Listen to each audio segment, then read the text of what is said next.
जो वेद हैं हमारे, वेदों के अंदर एक बहुत ही अद्भुत बात हमें पता चलती है कि इस संसार में जो भी कोई शुभ गुण, अच्छा गुण, सद्गुण है और जो भी कोई सद संबंध है, कोई अच्छा संबंध है, माता है, पिता है, मित्र है, आचार्य है, गुरु है, न्यायकारी है, राजा है, ये सारे के सारे जो नाम हैं या ये जो सारे के सारे संबंध हैं, वो सबसे पहले ईश्वर में ही घटते हैं।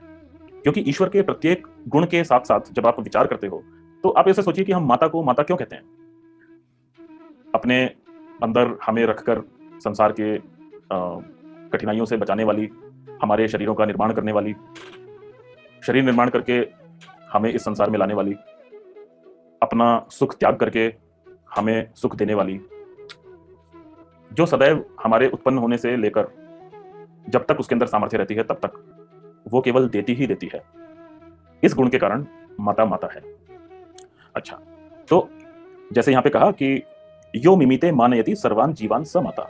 जैसे माता आपकी केवल और केवल आपका सुख और वृद्धि चाहती है, उसी प्रकार तो इसलिए अब ये वाला गुण जो है आपकी वृद्धि और आपका सुख चाहना, ये हम अपनी माता के अंदर सबसे अधिक देखते हैं, तो इसलिए हम उसे माता कहते हैं। परंतु वेद ये कहते हैं कि आपकी उस जन्म देने वाली माता से भी अधिक यह अर्थ एक दूसरी सत्ता के ऊपर लगता है। उस सत्ता का नाम है ईश्वर, जो जिसे हम भगवान कह लेते हैं या ईश्वर कह लेते हैं, ब्रह्म कह लेते हैं, जो भी आप उसे कह लें। उसके ऊपर ये गुण लगता है। कैसे?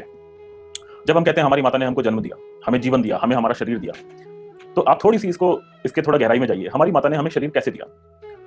निश्चित रूप से हमारी माता ने हमें अपने अंदर रखा। हम उसके अंदर बने। हम उसके रक्त से, उसके मांस से, उसके शरीर से हम बने और इसके लिए हम सदैव उसके चरणों में बैठे रहते हैं। पर आप विचार कीजिए, क्या कभी माता ने हमारे शरीर को अपने हाथ से बनाया?